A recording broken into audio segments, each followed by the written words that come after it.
Christmas Eve 1945, Fayetteville, West Virginia. The Sodder family home is alive with the sounds of the holiday. 10 children are scattered throughout the house, some already asleep, others finishing chores, a few wrapping last-minute gifts.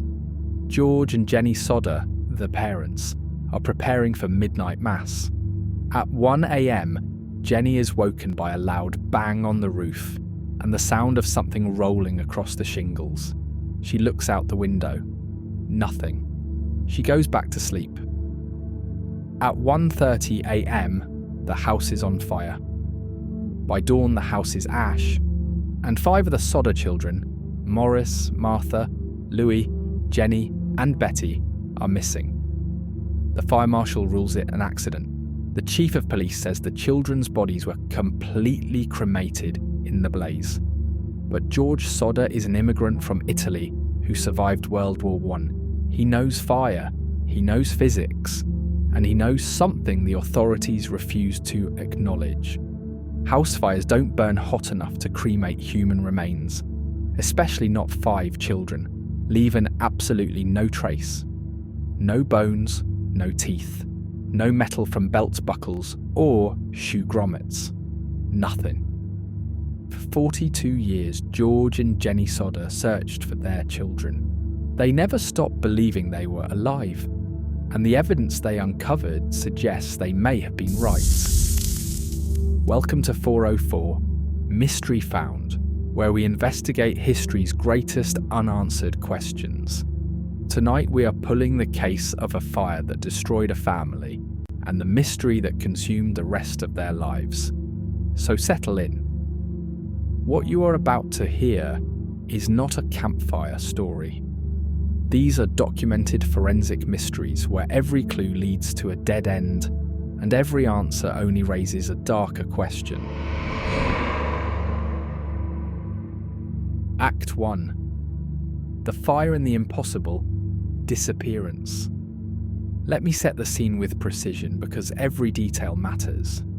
The Sodder family home is a 2-story wooden structure in Fayetteville, a small coal mining town in West Virginia. George Sodder is 51 years old, an Italian immigrant who anglicized his name from Sudu. He owns a trucking company. Jenny, his wife, is 42. They have 10 children, ages 2 to 23. On Christmas Eve 1945, 9 of the children are home. The oldest son, John, is away in the military. Here's who's in the house that night. Upstairs, the kids are asleep. Marion, 23, in her room. Maurice, 14. Martha, 12. Louis, 9. Jenny, 8. And Betty, 5. Downstairs, the kids are asleep too. George Jr., 16, on the couch. Sylvia, 3. And Jim, 2, in the crib. George and Jenny are awake, preparing for Mass. At approximately 12:30 a.m, Jenny finishes her chores and goes upstairs to bed. She notices Marion is not in her room but downstairs. Jenny sees that the front door is unlocked and the lights are still on. She locks the door, turns off the lights and goes to sleep. At 1 a.m, Jenny is woken by a loud noise. She later describes it as a rubber ball hitting the roof and rolling down the side of the house. She also hears a strange noise on the roof, later described as a muffled thud. She looks out the window. She sees nothing unusual. She dismisses it and goes back to sleep.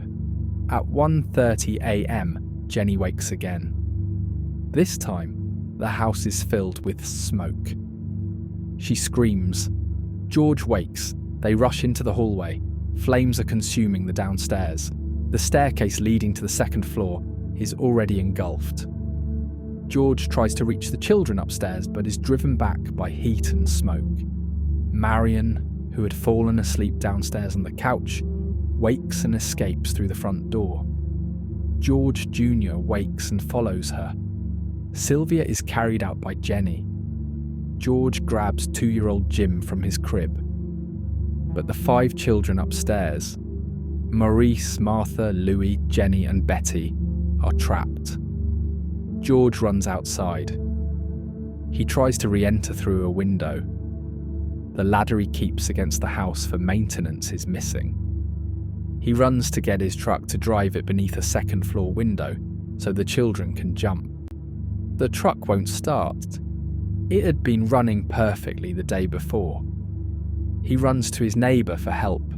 The neighbour tries to call the fire department. The phone lines are dead, despite the fact that George had paid his phone bill 3 days prior, and other neighbours' phones are working. By the time the volunteer fire department arrives, nearly 8 hours later, at 8 a.m, the house is a smouldering ruin. The fire chief, F.J. Morris, conducts a brief search of the debris. His conclusion, filed within hours: accidental fire caused by faulty wiring. The 5 missing children's remains were completely destroyed by the intense heat of the fire. George Sodder doesn't believe it. He demands a thorough search. The fire chief refuses, saying it's unnecessary. The children are gone. 2 days later, George hires a private bulldozer to clear the debris himself. He searches for any trace of his children. He finds nothing. No bones, no teeth, no personal effects. The only objects recovered are a few metal toys and some charred furniture. But George is a coal trucker. He knows fire. He consults with crematorium operators. They tell him something that changes everything. Cremating a human body requires sustained temperatures of 1,400 to 1,800 degrees Fahrenheit, 760 to 980 degrees Celsius for 2 to 3 hours. House fires typically burn at 800 to 1,100 degrees Fahrenheit, 427 to 593 degrees Celsius. Even at maximum intensity, a house fire does not reach cremation temperatures. And crucially, bones do not fully disintegrate. They must be mechanically pulverized after cremation. George hires a private pathologist. The pathologist examines the site. His report, filed in January 1946, states, "No evidence of human remains recovered from the site. No bone fragments, no dental material, no soft tissue residue." A fire of this type and duration would not fully consume 5 human bodies. Remains would be present. End of quote. George takes this to the authorities. The fire chief dismisses it. The police chief, who is also the local coroner, stands by the original ruling. The case is closed, but George's investigation is only beginning. Act 2. The evidence. Over the next year, George and Jenny uncover a series of disturbing facts that suggest the fire was not an accident, and that their children may have been kidnapped.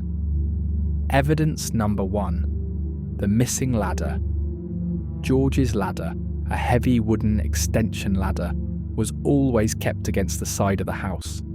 On the night of the fire, it was gone. George searched the yard. He found the ladder 75 feet away, lying in a drainage ditch. Someone had moved it. Evidence number 2. The truck that wouldn't start.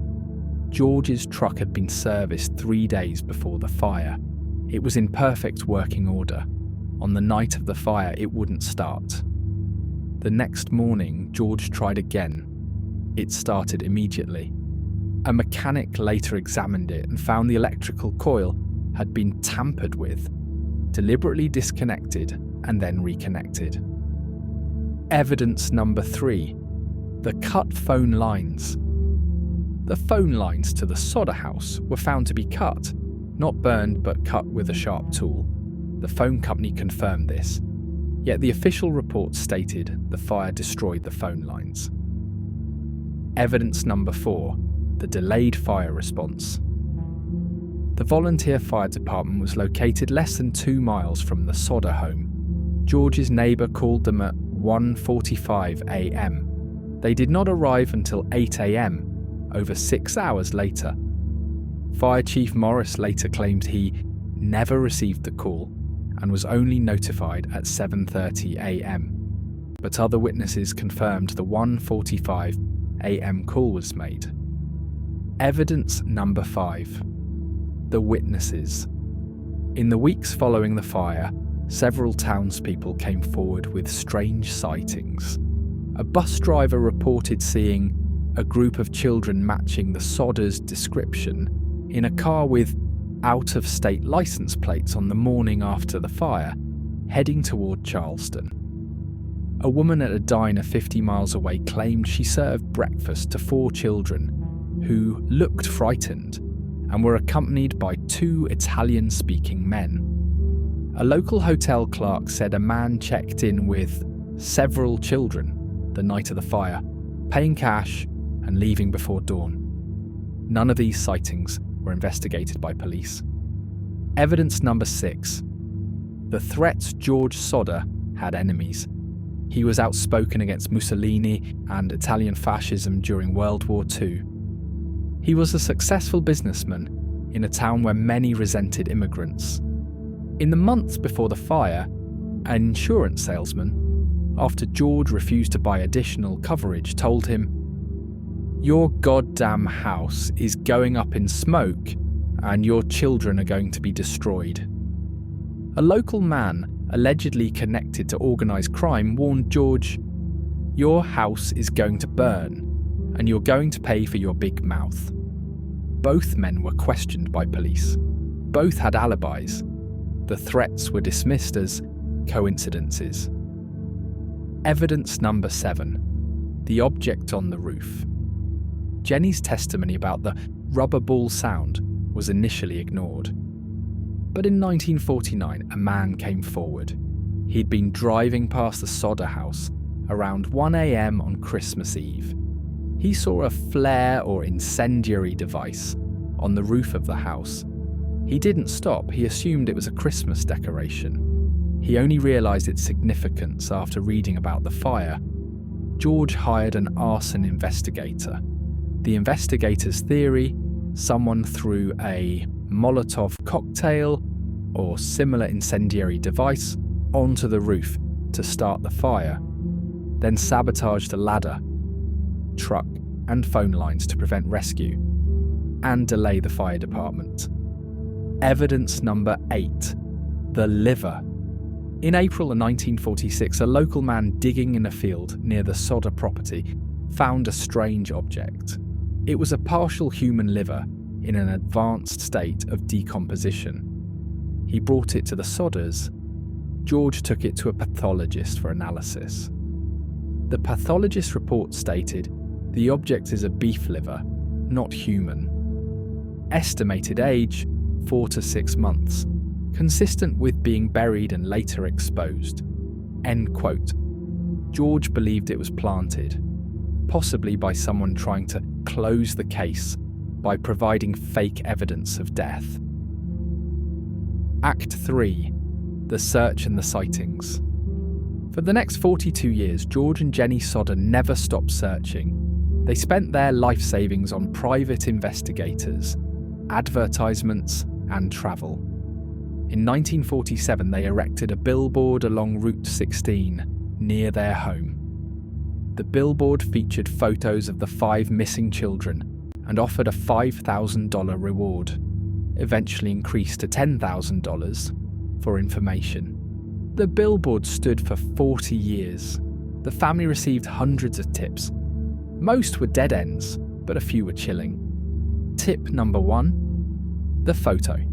In 1968, Jenny received a letter postmarked from Kentucky. Inside was a photograph of a young man, approximately 30 years old. On the back, someone had written, "Louis Sodder. I love brother Frankie. Lil boys." A 90132 or 35. Jenny was certain the photo was of her son Louis, now grown. The family hired a private investigator to trace the postmark. The investigation led nowhere. Modern facial recognition analysis conducted in 2008 was inconclusive. Tip number 2. The Charleston sighting. In 1949, a woman contacted the Sodders. She claimed she had seen a girl who looked exactly like Betty Sodder in a Charleston, West Virginia hotel in 1947. The girl was with a well-dressed couple who spoke Italian. The woman approached the girl and said, "Betty." The girl looked terrified. The couple hurried her away. Police investigated. No hotel records matched the description. Tip number 3. The tourist sighting. In 1950, a tourist visiting a Catholic orphanage in New York told the Sodders he had seen a girl there who could be Martha Sodder. The family travelled to the orphanage. The girl was not Martha. Type number 4. The anonymous call. In 1952, Jenny answered a late-night phone call. A woman's voice said, "I know where your children are. They are alive." Before Jenny could respond, the line went dead. The call was traced to a payphone in Florida. No further contact was ever made. Act 3. The Search and the Sightings. For the next 42 years, George and Jenny Sodder never stopped searching. They spent their life savings on private investigators, advertisements, and travel. In 1947, they erected a billboard along Route 16 near their home. The billboard featured photos of the 5 missing children and offered a $5,000 reward, eventually increased to $10,000 for information. The billboard stood for 40 years. The family received hundreds of tips. Most were dead ends, but a few were chilling. Tip number 1. The photo. In 1968, Jenny received a letter postmarked from Kentucky. Inside was a photograph of a young man, approximately 30 years old. On the back, someone had written, "Louis Sodder. I love brother Frankie. Lil boys." A 90132 or 35. Jenny was certain the photo was of her son Louis, now grown. The family hired a private investigator to trace the postmark. The investigation led nowhere. Modern facial recognition analysis conducted in 2008 was inconclusive. Tip number 2. The Charleston sighting. In 1949, a woman contacted the Sodders. She claimed she had seen a girl who looked exactly like Betty Sodder in a Charleston, West Virginia hotel in 1947. The girl was with a well-dressed couple who spoke Italian. The woman approached the girl and said, "Betty."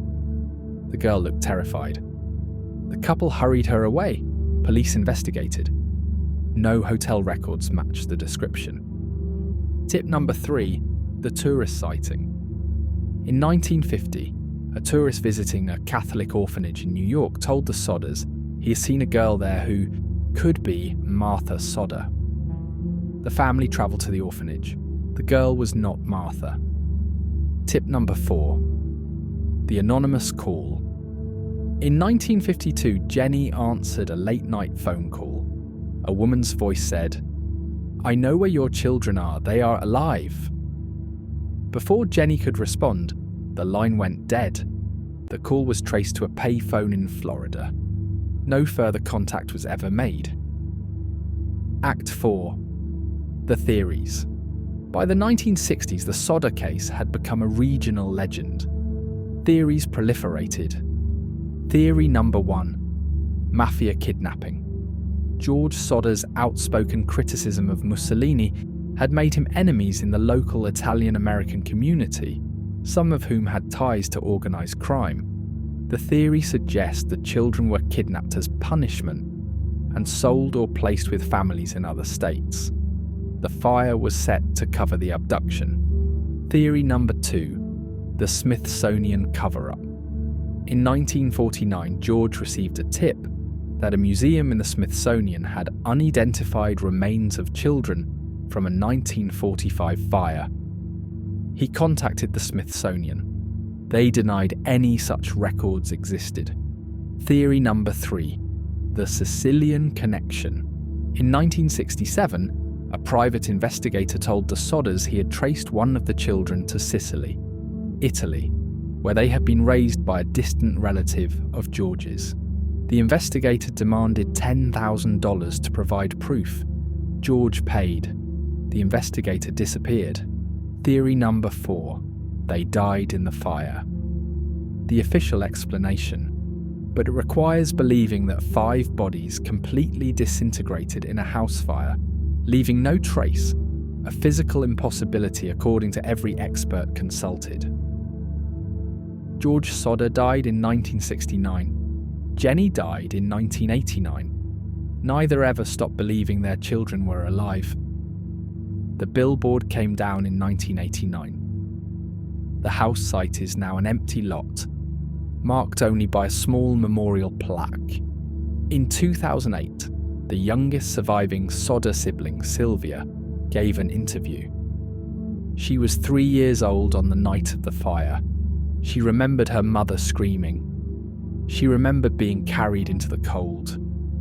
And she remembered, years later, her parents whispering in the kitchen late at night, crying, never giving up hope. The case remains officially unsolved. No arrests were ever made. No definitive evidence of the children's fate was ever found. But the questions remain. If they died, where are their remains?